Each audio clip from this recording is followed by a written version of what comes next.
Let us have a look at damage over time changes part 2, duo. Last week, we went over the new core Poison, Bleed, and Ignite system that we'll be introducing in beta of the Fall of the Oriath. If you haven't read the post yet, you can read it here. So TLDR, double dipping won't occur anymore because the two damage types, your initial hit and then the secondary damages like Bleed, Poison, Ignite, are separate things now, right? They are separate roles. So no longer is your Ignite based on the actual hit of fire damage like it has been in the past. So double dipping doesn't happen. Your fire damage will still scale the initial hit and the Ignite, but because the Ignite isn't created by the initial hit, it's a separate damage value, no double dipping. Pretty elegant solution, I think. And it'll be interesting to see how it plays up. In addition to that, they increased the base damage of things like Ignite and Bleed and Poison. People have done the math, and the total like DPS you can get now, if you were scaling like crazy on double dipping, like a lot of builds have in the past, is far, far lower, right? So this is enough to double dipping, definitely, because you can't now get that like exponential increase of getting like 10 billion DPS from Poison, you know, because of double dipping. So now you get, with lower investment, much better, especially things like Bleed are going to be much better with lower investment, and you can just get some of that and it be a lot better.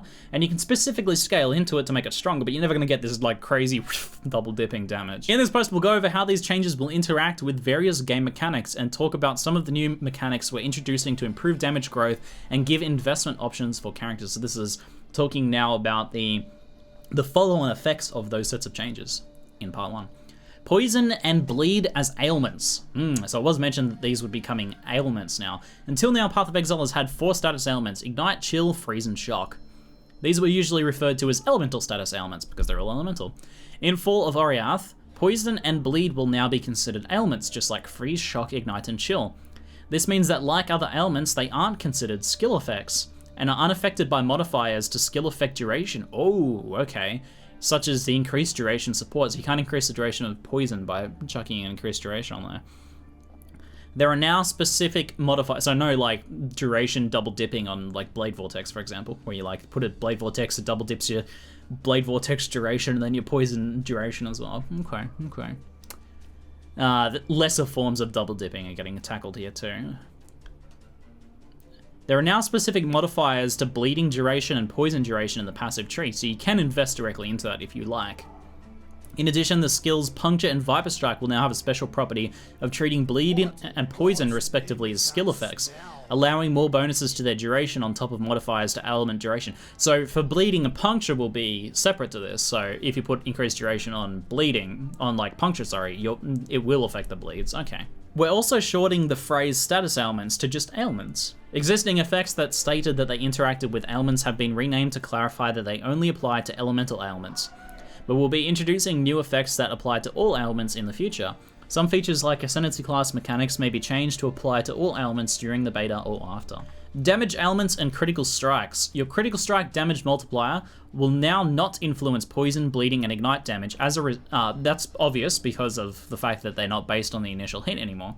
But it also means that the crit multi won't scale the base damage of that, which is kind of what I expected. So like your poison value is a separate, a separate value on a separate line. I kind of expected that, so that is confirmed. As a result of these ailments no longer being based on the final damage of your hit, instead players and monsters now have a property called Damage Multiplier for ailments from critical strikes. Okay. Damage Multiplier for ailments from critical strikes, which boosts the damage of an ignite, poison, or bleed caused by critical strikes. Oh, what? So that's actually unexpected. So critical strike multiplier is going to affect them as their separate value. So your separate your separate bleed value, or your separate poison value, or your separate ignite value is going to be impacted in its own way by critical strike multiplier. Okay. This means that investing in critical strike multiplier will have no direct effect on damage ailments. However, we will still be introducing a new keystone that lets a large portion of a hit's modifiers to critical strike multiplier also apply to the skill's ailment damage at the cost of hit damage. That's pretty close to what people were predicting, actually, when we were reading the last post. People were saying the new keystone would be something like lowers your initial hit but makes the damage over time much stronger. That's basically it, but specifically for crits. So there'll be a keystone that allows your critical strike multiplier to increase the damage of your damage over time, but you won't hit very hard with the initial hits. So you sacrifice some of your initial hit damage for your degens. So if you're gonna make like a pure degen crit build, you can do that with the Keystone. Okay. And yeah, the reflect mitigation, yeah. Could be very interesting, because this does open up a new build, man. Specifically degen builds, turning regular skills into degen skills. Not just using things like Essence Drain that are degen skills, but or like adding degen on top of an already strong skill like in the past. So in the past, right, you make a massive initial hit with Flame Blast and wreck everything. Everything that doesn't get wrecked gets ignited and then gets wrecked. Right, that's how it was. That's how it's been this whole time. Now you'll do a Flame Blast that won't do much damage, but will create a very strong ignite, and you are now a degen build, which will have a completely different feel to it, I think. So this is kind of what I was hoping out of the damage over time changes, the double dipping changes. So that is quite exciting. The goal is to create an avenue for investment for characters that want to rely on their critical elements for damage, without it being the default and most efficient method of boosting damage for poison, bleed, and ignite ailments. Makes a lot of sense. Okay. Ailment immunities. Ooh, immunities, here we go. That's a dirty word. Some of Path of Exile's most challenging bosses have always had inbuilt immunities to ailments. These were both to prevent certain ailments trivializing certain content, and for thematic reasons. We're going to be removing the majority of these immunities, so they don't punish ailment-focused builds. Fantastic. We intend to make change, also even more necessary now with the fact that you can make a build that doesn't have any initial hit damage and is focused on that ailment. That's really nice. We intend to make changes to Chill and Shock that we'll be trying out during the beta to further help this situation, making ailments more useful against very high health enemies without making them the content too easy. Some bosses that had freeze immunity will instead have a slow protection effect, so they won't be immobilized by freeze, so freeze will slow them instead of like stopping them from moving at all. Instead they'll be slowed significantly. There you go. Okay, alright. So that's like an example of the sort of changes that we can expect to see. So instead of maybe being like ignite immune, it's reduced in effectiveness somehow. And maybe instead of being shock immune, maybe they take a weaker version of a shock or something. So that is pretty interesting, man. Does that mean ignite is better? Well, none of these things that we get are gonna be as strong as the current like extreme examples of double dipping, right? You're never going to be able to get the same DPS that you got with extreme double dipping. Unless they go crazy adding damage over time scaling, they would have to go insane with it, because the way double dipping worked was just like multiplying multipliers exponentially, and you're never going to get that same damage. So yeah, if you were playing like a heavy stacking double dipping ignite build or poison build or something like that, you're going to lose damage, guys. Yes, you're going to get nerfed, right? That is the purpose of these changes, is to tackle those like most efficient examples and instead promote like a more diverse range of scaling of damage options. Weapon elemental damage. The elemental damage with weapon stats that were found on the passive tree items and weapon elemental damage support now have been replaced with elemental damage with attack skills. Works with face breakers. These new stats now modify all of the damage dealt by attack skills, not just the attack damage. This means that damage over time dealt by an attack skill such as ignite and secondary damage, including the explosion from an infernal blow, will be affected as well. Ooh, very nice. Okay. We've made this change to create a natural increase in ignite damage for characters investing in elemental attacks as a benefit for fire characters. Fantastic. I expressed concerns with the last part of this about things like Burning Arrow getting hurt even more, and even though it didn't really need it. And this is going to mean that this is providing a lot of additional support for them. Because if you put weapon elemental damage in before, right, increased the initial hit but didn't scale the burn, now elemental damage is going to be able to scale both your secondary damage and your main hit damage. Still not double dipping, obviously, but still scaling both. And yeah, affecting things like Infernal Blow is pretty good. And I do suspect that, unarmed attacks. These stats now apply to unarmed attacks. So you can use weapon elemental damage, which is just going to be elemental attack damage now, with face breakers, and also the lightning thunder ones that I can't remember the name of. Something. Dominus. Touch of God things. This was a necessary result of the change. It opens up new avenues for elemental unarmed attack builds. Very nice. So I'll be monitoring exactly how this affects Facebreaker and Doriani's Fist balance. Doriani's Fist could get a lot better, but also Facebreakers with like things like Ice Crash and Conversion. Using Fizz to Lightning and Ice Crash on Facebreakers, you'll now have a very nice support gem available to those things. So pretty cool.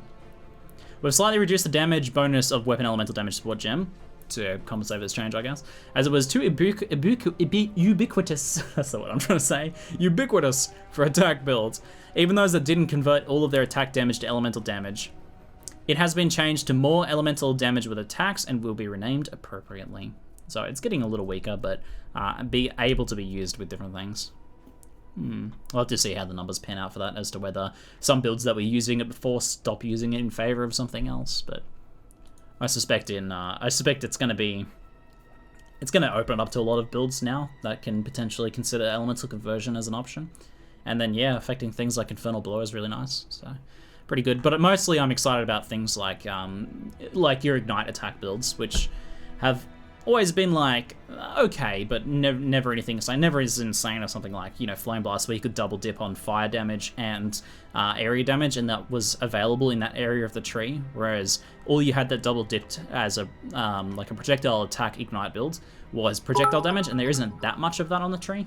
Rare and magic item mods. Okay, so new item mods supporting these changes. We'll be introducing a new selection of suffix modifiers to certain weapons, including increased poison damage on daggers, claws, swords, and bows. Cool, man. So again, following on this idea of making your build much more focused on your secondary damage, you could like making a build that is basically about secondary damage and maybe uses that keystone to get a lot less hit. One of your suffixes could now be dedicated to increased poison damage, for example.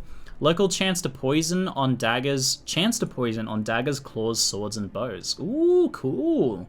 Chance to poison, nice. Increased bleeding damage, chance to cause bleed. Increased ignite damage on scepters, staves, and wands. Chance to ignite, chance to freeze, and chance to shock. Well, this is certainly going to dilute the mod pool a little bit, make it harder to roll these items, but is definitely going to allow new exciting items that are focused on damage over time stuff, which I'm quite keen for. That's quite nice. So this will be a good or a bad change depending on how you look at it. You're like, I wanted to just make a regular crit bow, and then you end up getting a like chance to bleed or chance to poison or something. You're like, no, I didn't want this. Or like increased bleed damage. You're like, oh no, this is not useful. I needed crit multi there, or crit chance or attack speed. So yeah, it makes it a little harder to get some of those with that new increased pool of suffixes, but it does mean that you could end up landing like a crit chance, crit multi, poison damage bow or something, you know, and that could be pretty cool. That could be pretty cool. So depending on how strong these are, if they're really weak, then you're going to be it's always going to be a bummer that you didn't get the trifecta of attack speed, crit chance, crit multi. But if they're strong enough, you know, if it's like 50-something%, you know, increased poison damage or something, then you might be like, yeah, okay, I can handle, you know, losing a little bit of crit multi. So that could be pretty cool. Pretty cool. Bleed chance on maces, what? I mean, they had, I guess, you know, were they just going to leave maces out? And I mean, some of the maces have like phalanges and spikes on them and stuff. That's fine. It is funny because like I remember like some of the mythos of maces was about them being less bloody and more friendly for like the church and stuff like that. So instead of, you know, like slashing at something and causing them to bleed out, I don't know. So yeah, that is a little ironic, I guess, but oh well. We'll be also adding powerful new prefix modifiers, ooh, prefixes too, to weapons with values equivalent to spell damage bonuses. These are exclusive with the weapon primary spell damage modifiers, so you can't have both of one of these and a dedicated spell damage prefix. Okay. Increased fire damage on scepters, staves, and wands. Let me look at the affix pool for a second, eh? Because I'm pretty sure there's already stats like that, but I think maybe they're suffixes, though. So it's a suffix right now, yeah. So that maybe they're removing them from the suffix pool and adding them to the prefix pool as stronger options. So let's go like a wand. So we have fire damage here, and it's maximum of like 30 fire damage, so not very strong, but you can get fire damage plus a spell damage roll for like a total of like, you know, 110 spell fire damage, which is, you know, often what you might look for. So where's spell damage? Spell damage here. So like just with one of these, you get like 80 and then 30 there. That's like 110. Spell fire damage. So it sounds like they're gonna, it doesn't say specifically they're gonna remove them from the suffixes though. Maybe this will be in addition to it, so you can get a suffix and a prefix maybe. Maybe they'll be both, yeah. So maybe they'll be like the same value of spell damage but as fire damage. And the importance of that, I think, will be in how it helps you scale your things like Ignite and stuff. So yeah, maybe we'll be getting like, you know, these same mod rolls, but as fire damage. Since it's not a double dipping stat anymore, that is okay. It would have been pretty insane before to get like 110 pure fire damage on a wand. Because that would have been, you know, crazy with double dipping, right? 80% double dipping damage is crazy.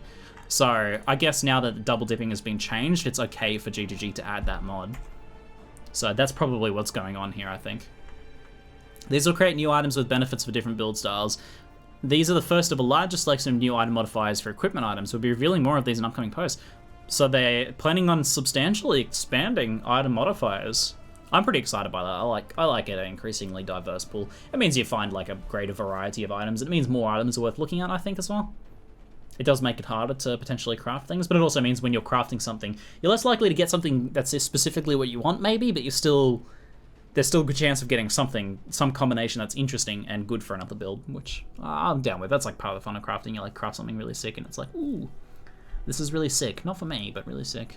I don't know. Maybe some people won't like that, though. I can also see the alternative argument for this is like, it's now harder to craft or find a specific item that's good for you, and it's really fun crafting and finding your own upgrades as well. So I can see the counter argument to that quite well.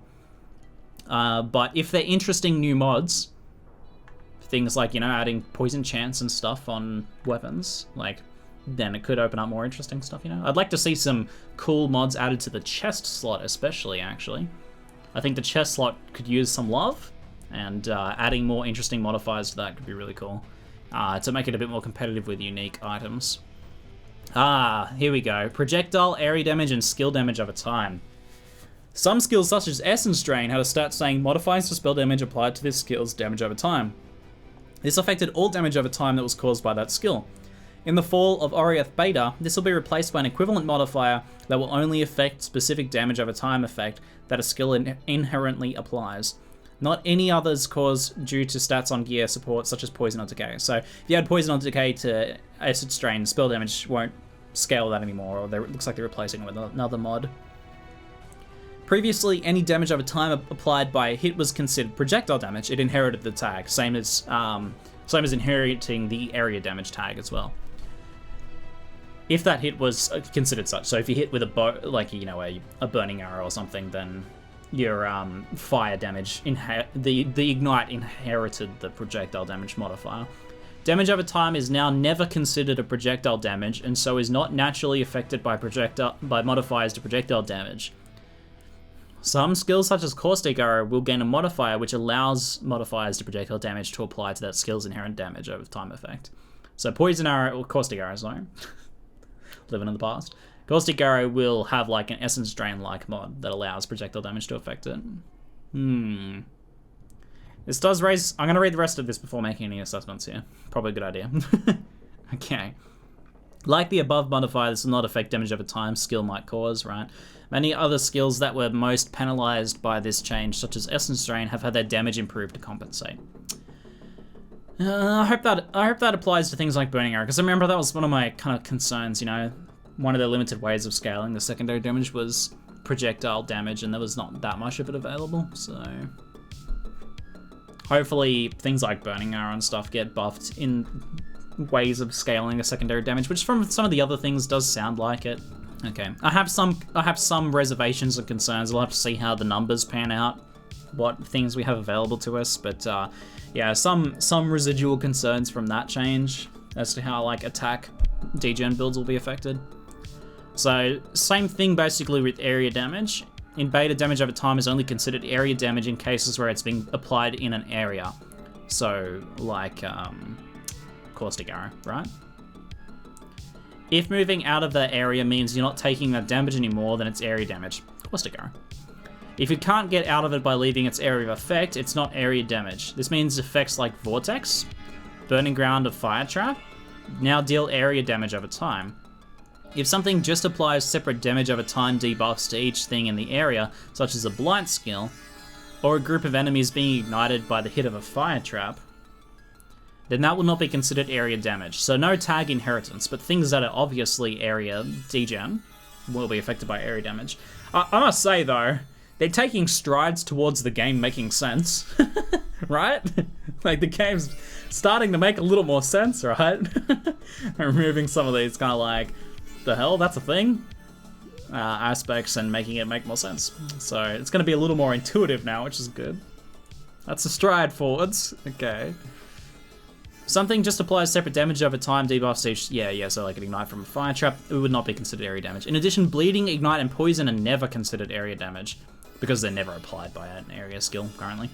So even in the case where an ignite is proliferated around an ignited enemy, the ignite's damage is not considered area damage. Some exciting new stuff coming. I only have some minor concerns for this about like damage over time attacks.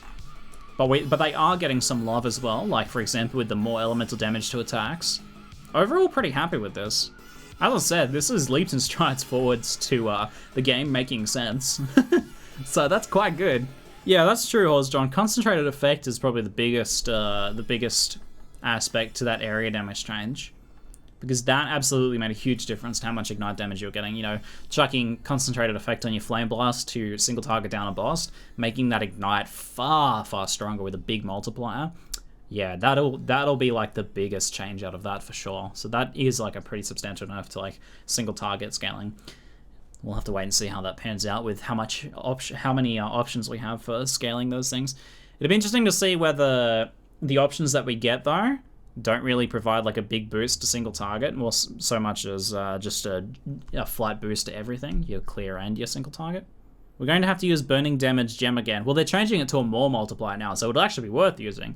And especially if you're doing that, you know, that keystone or something and focusing on a making an ignite focused like I quite like this idea of making a secondary focused build out of a skill that's not that. So taking, let's just say Flame Blast for an example. You do a Flame Blast that's weak, and it just kind of goes and like does a little bit of damage, but then everything just burns to death. That's cool, man. Like that's a different playstyle. It'll feel different, and that'll be like a completely alternative way of playing Flame Blast instead of the same way like that you're always playing it. You can tell they've been sitting on this and discussing it for quite a while, and I got that impression when I went around there as well. Would be nice if now LMP and GMP would reduce hit damage but not dots. Well, it sounds like that might be the case, right? Did anyone else get that impression? Because they're less projectile damage, aren't they? Less projectile damage, and damage over time won't be inheriting the projectile damage modifier anymore. So yeah, LMP and GMP might not negatively impact your damage over time. So that's pretty interesting. That's a really good point, because what that means is you can have like your GMP fireball build or whatever, and you're deal less initial hit damage, but you're making an ignite focused fireball build. So now you're flinging your fireballs out. Things are taking less damage from initial hit. That's okay because you're building that way anyway. But then everything dies from the burns. And then you get to the boss, you don't have to take GMP out. you just attack again. Maybe you want to swap it for something like slow projectiles to increase your damage anyway, because that will also. Well, that's more projectile damage as well, so that might not actually increase your damage. Maybe you want to swap for something else, but color-wise that might be difficult. But it means you might not be gem swapping because you can just leave your GMP in because it's not actually lowering your damage. It'll be a dead gem slot. It won't be doing anything for you. Make it easier to hit the boss, I guess. Yeah, it means you can focus on like making a nice clear without losing degen damage and without needing to potentially swap for the boss too. That's pretty cool. You still sacrifice a gem slot, so it might still be like fairly balanced, especially because they're removing a lot of damage from double dipping. That's pretty cool though. That's a very worth noting point. LMP and GMP won't lose you degen damage, so they can be used just for nice clearing. Yeah, it could be interesting with things like Emberwake that allows ignites to stacking things like GMP chain. Just like tons of fireballs flinging around without lowering the damage, and then getting a ton of ignites. That could actually be pretty good. It means that GMP explosive arrow can be done as an ignite build as well. Like you won't lose ignite damage on the ignite from explosive arrow. Like this is all in the context of the fact that we're going to lose a ton of damage anyway. But you won't, in the new meta, lose damage from chucking GMP on your explosive arrow for the purpose of ignites. Some fun things to try in the beta with this for sure. Oh my god, it's going to be so cool in the beta trying out so many like damage over time builds and trying out all these new weapon affixes and passives and gem changes and the implications of some of these changes. Pretty cool, man. Pretty cool.